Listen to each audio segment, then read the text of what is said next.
Magandang umaga mga karomano. Ngayon ay ipapaliwanag ko sa inyo ang kabyas ng Romano.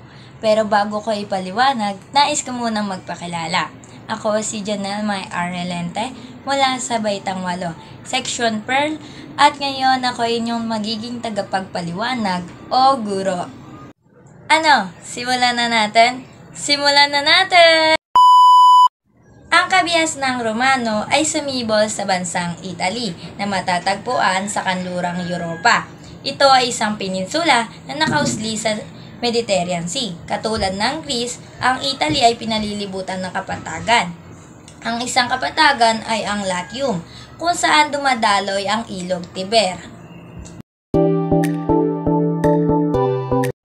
Ang Rome ay naitatag noong kalagitnaan ng ika-8 siglo, bago ang karaniwang panahon. Ito ay tinatag ng mga Roman na nagsasalita ng wikang Latin. Sila ay nagtayo ng isang sakang pamayanan sa kapatagan ng Latium.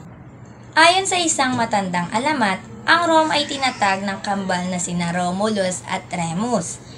Habang sila ay sanggol pa lamang, sila ay nilagay sa isang basket at ipinaanod sa ilog Tiber ng kanilang amahin sa takot na baka agawin ng kambal ang trono. Ang kambal ay sinagip at inaruga ng isang babaeng lobo. Nang lumaki ang kambal at nalaman ang pinagmulan, inangkin muli ang trono at dito na tinatag ng kambal ang Rome sa pangpang ng ilog Tiber noong 753 BCE. Ang mga Romano ay tinalo ng mga Etruscan, ang kalapit na tribo ng hilaga ng Rome. Sila ay magagaling sa sining, musika at sayaw. Dalubhasa rin sila sa arkitektura, gawaing metal at kalakalan. Noong 509 BCE, namuno si Lucius Junius Brutus sa pagpapatalsik sa mga Etruscan. Matagumpay niyang napatalsik ang huling hari ng Etruscan na si Lucius Tanius Superbus. At tinatag na ni Lucius Junius Brutus ang Republika ng Roma na tumagal ng 509 BCE hanggang 31 CE. Sa Republika ng Romano, sa halip na pumili ng hari, nag-alal sila ng 2 konsul na may kapangyarihan ng isang hari at manunungkulan lamang ng 1 taon. At sa oras ng kagipitan ay kinakailangan pumili ng diktador na manunungkulan sa loob ng 6 na buwan at magkakaroon ng higit na kapangyarihan kaysa sa mga konsul. Tanging ang mga patricians o maharlika ang tanging pinapayagan na mahalal bilang konsul, diktador at senador. Ang plebeians o karaniwang mamamayan ay hindi pinapayagan na makakuha ng posisyon sa pamahalaan maliban sa pagiging sundalo. Ang Republika ng Roma ay naging imperyo noong 27 BCE at si Octavian ang naging unang emperador na mas kilala sa titulong Augustus Caesar. At matapos ang halos 5 siglo ng pamayanan, ang Imperyong Rome ay bumagsak noong 476 CE. Ang dahilan ay sunod-sunod na pagkatalo sa digmaan, problemang pang-ekonomiya, sobrang gastusin na sa gawaing militar, korupsyon sa pamahalaan at marahil na rin sa sobrang lawak na nasasakupan. Ang ilan sa mga kontribusyon ng mga Romano sa mundo ay ang mga Romano ay kinikilala bilang pinakadakilang mambabata sa sinuunang panahon. Ang kahalagahan ng 12 tables ay mga katotohanan na wala itong tinatanging uri ng katipunan. Ito ay batas para sa lahat, patricians man o plebeians. At nakasaad dito ang karapatan ng mga mamamayan at pamahalaan ayon sa batas.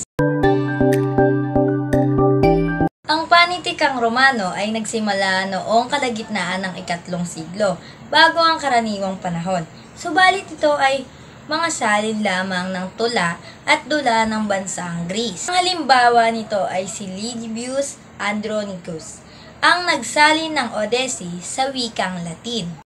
Marcus Plautus at Terence ang unang manunulat ng komedya. Ang ibang kilalang manunulat ay si Titus Lucretius Scaurus at si Gaius Valerius Catullus. At si Cicero, isang manunulat na nagpahalaga ng batas at nagwikang ang batas ay di dapat maimpluwensyahan ng kapangyarihan o sirain ng pera. Ipinakita ng mga Romano ang kanilang galing sa pagpapatayo ng daan at tulay upang pag-ugnayin ang buong imperyo. Marami sa ginawa ng Rome ay ginagamit pa rin nila hanggang ngayon.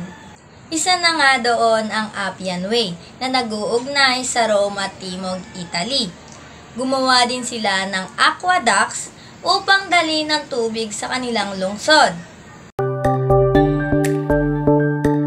Sinasabing ang mga Romano ang nakadiskubre ng paggamit ng simento.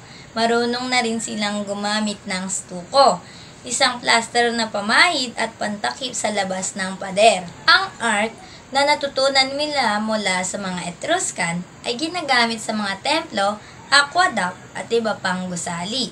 Ang estilo ng gusali ay ipinakilala ng mga Romano ang basilika, isang bulwagan na nagsisilbing korte at ipinagpupulungan ng asembleya.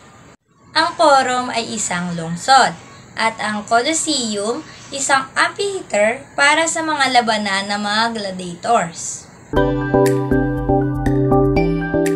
Pagdating naman sa pananamit, dalawa ang kasuotan ng lalaking Roman, ang tunic, na kasuotang pambahay na hanggang tuhod, at ang toga ay sinusuot sa ibabaw ng tunic kung sila ay lalabas ng bahay. At ang babaeng Roman ay dalawa rin ang kasuotan, ang stola, kasuotang pambahay na hanggang talampakan, at ang pala, na inilalagay sa ibabaw ng stola kung sila ay lalabas din ng bahay.